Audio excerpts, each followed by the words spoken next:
Hello and welcome to Your Health with Coach Adam. Our guest today is Colin Kirts, who is the owner of KORU Real Wellness in Doylestown, Pennsylvania.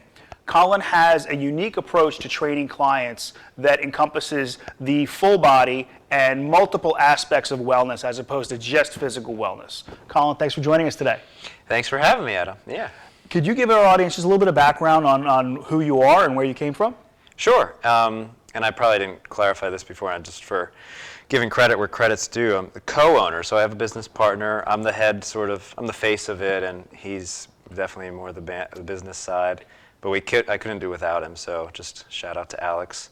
But yeah, the history of KORU in general would be worth unpacking. Yeah. Yeah, absolutely. We opened in 2018, so we're in our 4th year. We're over in Doylestown, PA, and it's been a wild ride. The key change was, of course, with last March, we had to completely pivot. Actually went into doing more of this, so familiar with the lights, camera, action. But the foundation's always been constant. We call it real wellness because our true north, if you will, has always been to really offer what we, based on our consistently never-ending research, is ubiquitous and universal and more or less true for everybody, if not true for everybody. So we try to offer what we call somatic education in a way that is relevant to as wide an audience as possible, as varied an audience as possible. The foundation being, though, movement, something that is inherently, kind of obviously, required for quality of life or wellness. And I put that in quotes just because it's kind of it's a word that we sort of, to be frank, are only really connected to by virtue of needing to have an industry that we're identifying with or a sort of business style.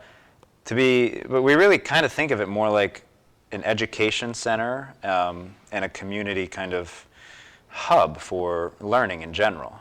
So I could keep going, but that's a good That's pause. great. Yeah. You used a word that I'd love if you could expound on, somatic education. Somatic, yeah. I've spent quite a few years trying to figure out the best way to articulate what that word means. And it's, like we've talked about before, karate, to refer to your background, is inherently somatic, being of the body. Not to get too deep, but the Greek word soma, or the old word soma. I think word kind of emerged in the mid-20th century as a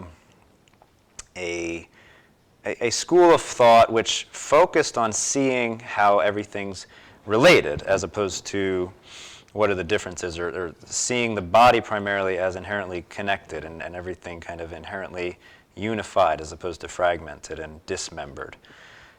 The fun thing, though, which is really what I get kind of geeky about and I can nerd out on, is the fact that you can take that awareness of, and just in the context of the body, and go to as large a scale as you want. And the through line is connection. Everything is inherently connected. And so a somatic way of looking at it, or somatic education, is essentially about kind of rewiring, neurologically if you will, in terms of your thoughts and your beliefs and overall patterns, so that you see and experience things with a sense of connection as opposed to disconnection or separation. And that, I don't know of an easier way to articulate it, because you'll hear people overcomplicate it or make it sound sort of mysterious. And there is something kind of mystical about it, but not necessarily. It's very concrete, very tangible. It's literally just about the fact that everything is in relationship, and prioritizing how you prioritizing that awareness is kind of the key. Oh, I get it. Going from there. Yeah. No, I agree 100%. You know, when I coach clients, you know, years ago when I was a personal trainer, it started with movement. It started with exercise. Yeah. And from there, well, let's see what else you need. And as I've evolved and my education increased, I learned that You can't start with one thing and maybe add a thing or two or here. You have to look at the whole picture. You have to look at the whole life. So when I talk to a client and they say, well, my nutrition's good, but I'm not getting my results, I say, okay, well, are you sleeping at night? What's that got to do with anything? Right. Well, sleep affects everything, How's your stress level? Because that affects everything. How's your mental health? How's your movement? Establishing a connection, as you put it, between all your daily habits really allows you to increase or improve on each thing individually. Yeah, everything affects the rest. There's no actual, it's all a web, really. And bodily, fascia is the key there, if you will, and the nervous system. Everything's inherently connected like a web. And maybe prior to the microscope, we didn't have that awareness as well as we do now. But there's really no questioning it. It's inherently objective. And I think what's happening today more than maybe ever, again, not just because of wellness or these other kind of buzzwords that we have like holistic or alternative, is inevitably, and I think the pandemic or however you want to relate to it is relevant to this as well, we're inevitably learning about connection and flipping the narrative so that is the primary perspective. I think that's great, and I that's what we're championing. That is the key to what we call real wellness, having that perspective. One that doesn't, it's inherently kind of relevant no matter who you are, where you are, when you are, and what you're doing. And of course, if you care about, I guess, having an enjoyable experience, you're going to want to take care of these details. Yes, of course. Yeah, so I sort of obvious, and yet not as we've overcomplicated it seems for a long time, unintentionally, I think. But I think you're right. I think we tend to compartmentalize our lives and think that each compartment is independent of one another. Yeah. So if I want to lose weight, I focus on my physical life. If I want to improve my profession, if I want to advance in my career, I focus on my professional life. If I want to work on my family, I focus on my family life. But as you pointed out, everything's connected. So creating a good set of habits where you're giving attention to each of these lives that make up your total life is really necessary to improve any of them, but especially all of them. Exactly. And something that I mentioned to you before is that this isn't nothing new under the sun necessarily. It's not reinventing the wheel, to use all those cliches. There is a newness inherent to everything, but this isn't like revolutionary wisdom. Back to somatic, yoga is arguably as old a tradition as it gets, and that's a somatic tradition if you really get technical. So it's not new. It's just we're maybe remembering things in a new way, perhaps as a culture and as a species, and hopefully as a civilization. So that's that's the largest scale hope. But it's clearly, yes, it's about every little wellness, and your health is something that is as accessible to anyone no matter what they are, just by virtue of being alive, and breathing being inherently the fundamental thing that everybody has to make the most of. And it doesn't get simpler than that. Starting with that is key.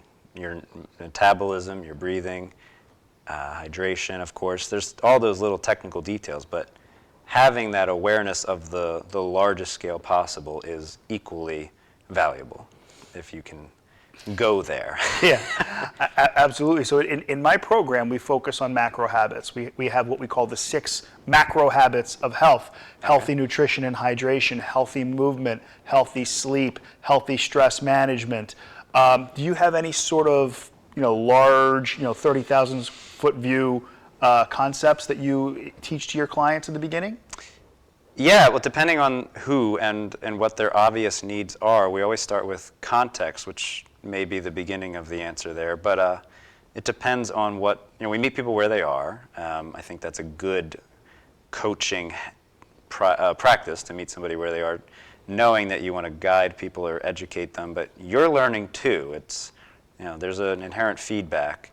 So meeting people where they are, depending on what they think their needs are, or know their needs are, or don't know what their needs are. That could be about, yes, literally just getting in shape, of course, managing stress, learning how to actually understand what stress is. Yes, your nutritional habits. How do I get to sleep better? Why am I anxious? What do I do about it? Nothing's working. All of those presentations and challenges are relevant. Back to the whole concept of it being universal and ubiquitous, and trying to have a functional model, or a model that can improve people's ability to take care of themselves and function better as consistently and simply as possible. The connectivity is actually the first principle, and it's kind of an alliteration that we've developed.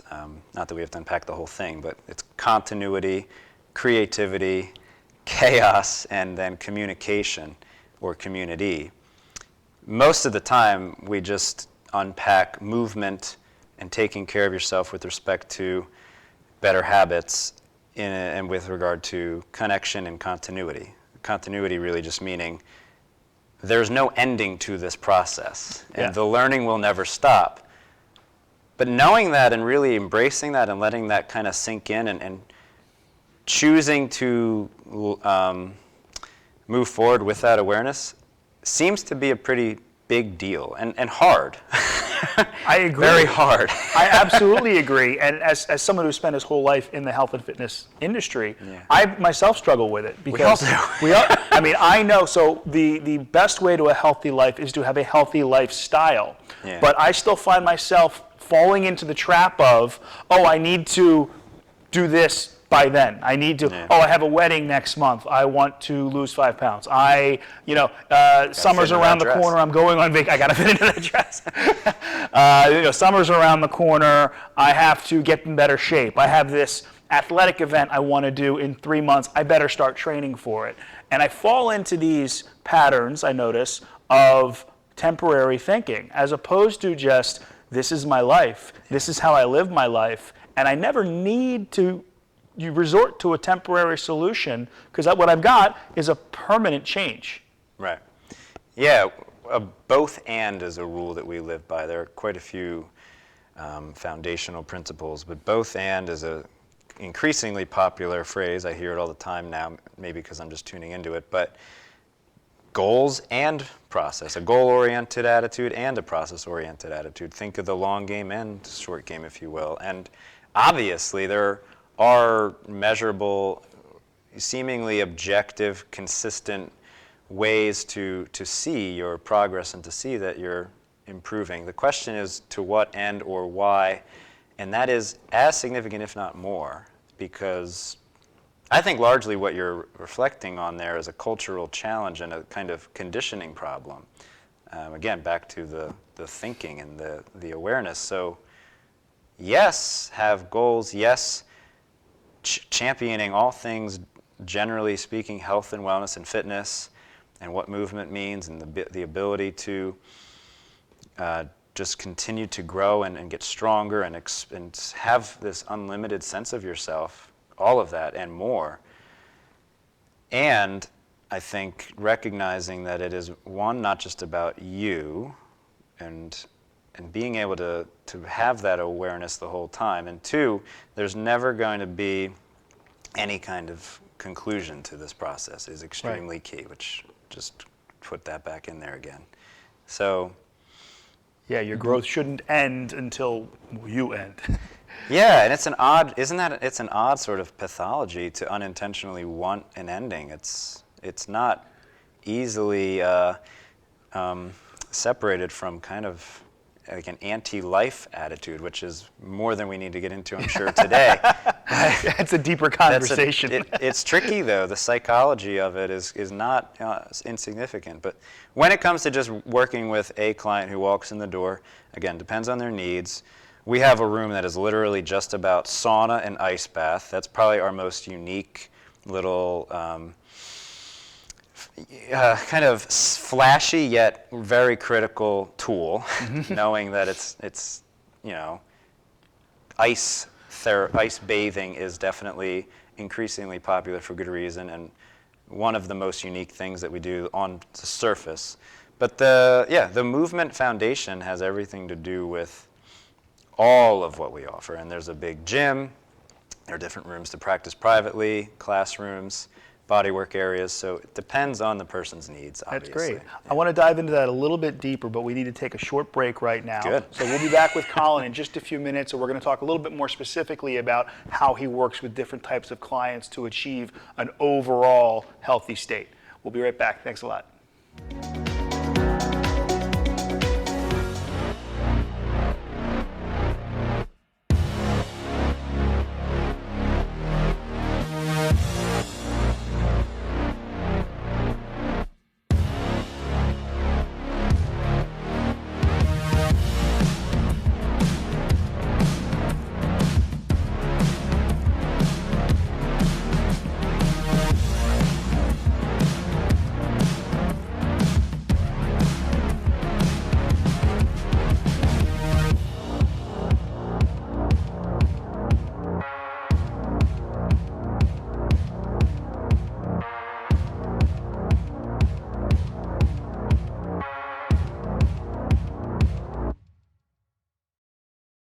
So, I'm kind of new here, but I've noticed a trend. My human does this funny thing where she goes around and gets all my toys, and then she hides them in that basket by the door. But it's always the same basket, and it's always in the same place. And then she acts so surprised when I find them, but, she's putting them in the same basket. Again. It's like, hello, that's where you put it last time. You were the worst at hide and go seek.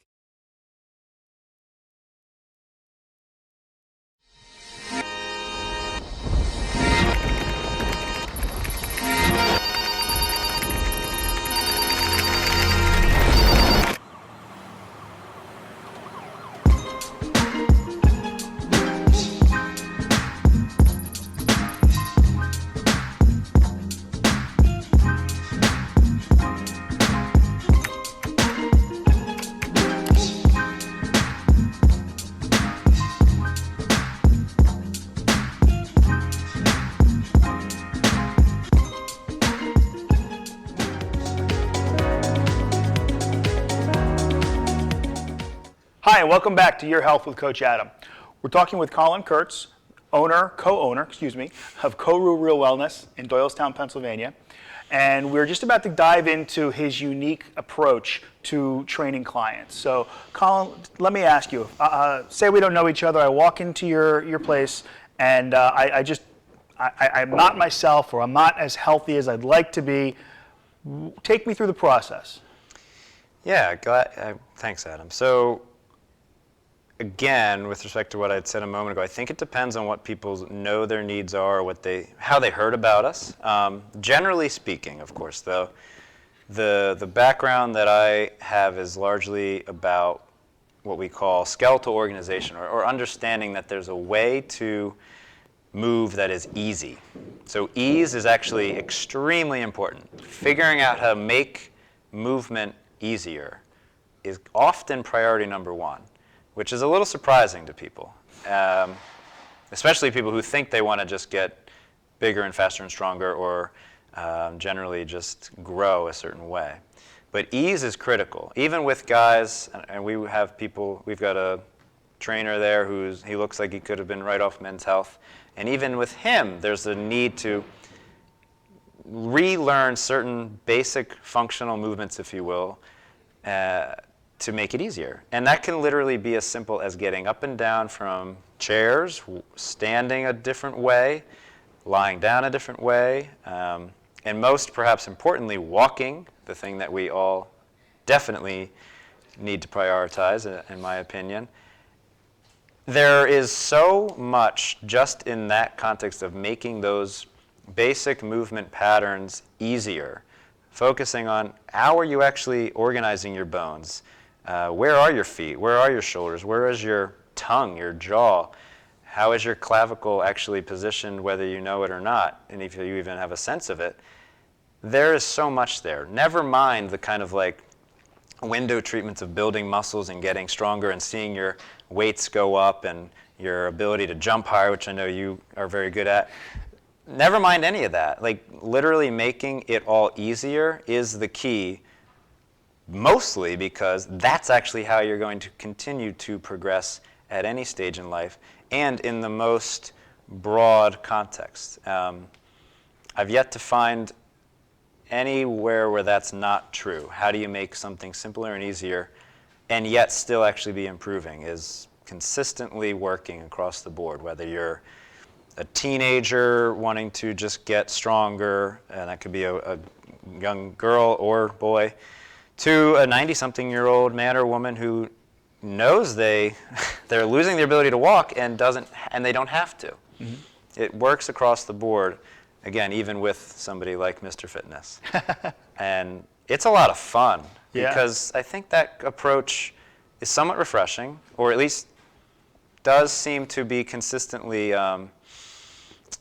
enjoyable, to say the least. It doesn't have to be, it's not like you're not working. You're not putting in effort. You are putting in effort, but the attitude is it's such a different attitude. And I think people are more able to keep making these habit changes and these lifestyle changes such that it is a literal shift, a flip of the coin, if you will, or turn of the page. That's how we prioritize it, focusing on how to make basic, normal movement patterns easier across the board.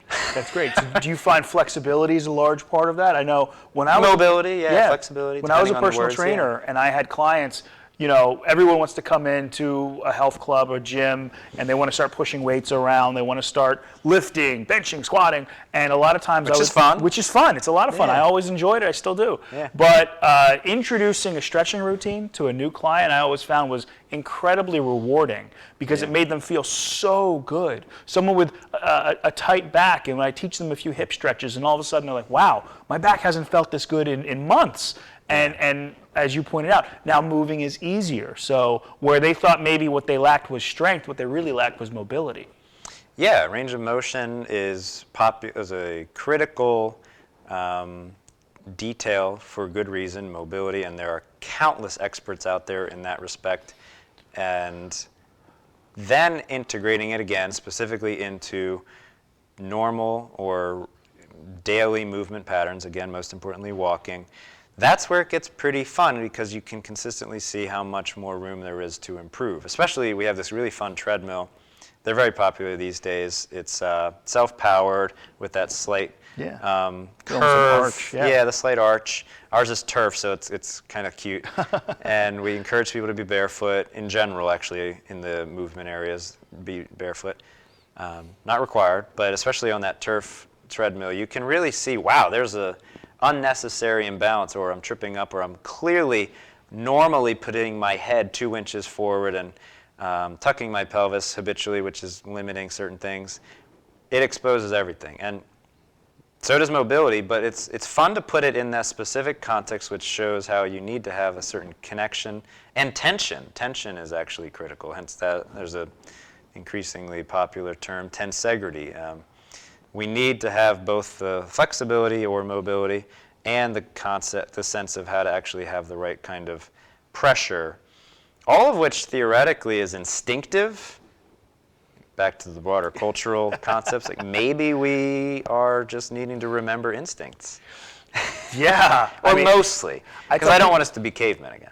No, neither do I, but our bodies were really designed to be cavemen. Our bodies were designed to move, to move around, not to sit for extended periods of time, to hunt and forage and or do anything for an extended period of time, like one position, maybe walk, but certainly not sit. Yeah. So I tell people all the time, like the best thing you can do to start getting yourself healthier is just to get up every hour and go for a walk. Sure. If you do nothing else, if you sit behind a desk 8 hours a day, and every hour you get up and walk for 5 minutes, immediately by the end of your day, you've taken a 40-minute walk.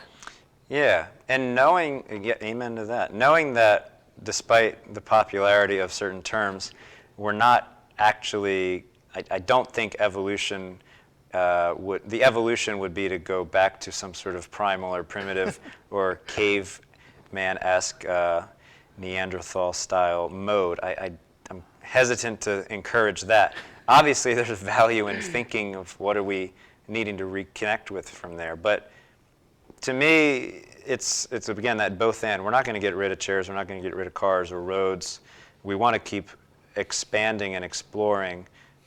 Clearly, though, there are excesses to how there are excesses that we've normalized, and we don't have to. It doesn't have to be so extreme in these regards where we're kind of confused about basic things like movement, or where the heck do I even put my butt, and let alone tone it.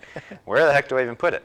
So simplifying all of that, not for the sake of like going back to some specific or this concept or making ourselves more animal, but to actually evolve is critical. And you talk about getting up and walking, like never mind the value of clearly keeping yourself from getting overweight or from getting too tight. Just, again, mental and awareness, the mental benefits, the hormonal components.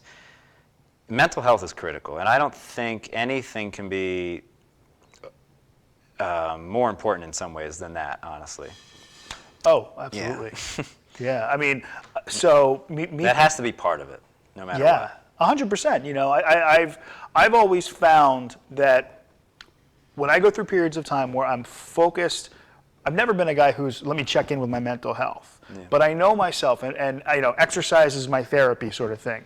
And when I'm not exercising on a regular basis, I'm not myself. I don't sleep as well. I'm not as focused. I'm not as driven. I'm not as disciplined. Yeah. And so I can almost always, it is, the correction is a physical thing, but the symptom I'm experiencing is actually a mental symptom. Is that, you know, I'm not focused, I'm not motivated, I'm not disciplined, I'm allowing myself to sort of just float in life and not have any direction. And the answer is, I gotta get back to working out regularly. I'm letting my busy schedule sort of dictate my decisions, and I can't do that. I have to say, no, put myself first, put my health first. I'm still physically healthy, but the lack of this one element in my life is affecting my mental health. Yeah, and you have 4 kids. I have 1 son. Immediately, to me, there's no skipping how that as a father. But again, unless you're living on an island or in a cave, like I think if you can do this well and consistently, think about yourself and your relationships at the same time, it is so much more rewarding. I know that can sound like overwhelming, but it's actually, I think, just an easier way to make it sustainable. You're not just doing it for yourself. You want to set an example for, at the very least, your family, and be there for them and take care of them. And if you were doing none of the things that you just described, you probably couldn't. Exactly. It's not a complicated point, but simplicity is overrated, or at least it has been. Maybe it's not today, but these principles are timeless for a good reason. I agree. Yeah, I mean, just the simple concept of balance in life, balance in everything. I think everything we've been talking about, the connectivity, describes a state of balance where everything is working as it should and everything's balanced. And when one thing gets out of balance, because it's connected, it throws everything else off balance. Yep, inevitably. Yeah, and that's sometimes fun to explore, as long as nobody gets hurt. But knowing that that's like basic cause and effect, that's just basic causality is good. Yeah. Yeah. Absolutely. Colin, we're just about out of time, but if someone wants to get in touch with you, how could they do that? Well, we obviously have a phone number, email, social media, pretty much everything. So I don't know if you want me to say my number. Go right ahead. Whatever you feel like giving out to our audience, even if it's just your website so they can look you up online. Yeah, we are koru.com, which it's our primary website, and I guess I keep saying this, and it needs to be done by the end of the year. We've been really changing it around, given all the mechanics of how we've evolved since the start of COVID, or with everything from last year and this year. So there's wearekoru.com, Koru. There's Koru Real Wellness on all the social media pages. And the phone number is 267-469-6020. It's the easiest way to get in touch. Our address is fine too, but we have nobody ever walks by. We're over in an industrial complex, so. Right, so they're going to have to look for you, but now they have the resources to do that. Yeah. So thank you for joining us today. If you want to get in touch with Colin, you want to come check out his space, koru.com. If you've seen anything today. We are koru.com. I'm sorry. We are koru.com. I apologize. It's all right. If we're going to put it out there, yeah. Yeah. We are koru.com. If you've seen anything in this episode or any of the other episodes of the show that makes you want to reach out to me for help with your health, you can find me at healthcoachadam.com. Thanks a lot for joining us. Have a great day. Thanks, Adam.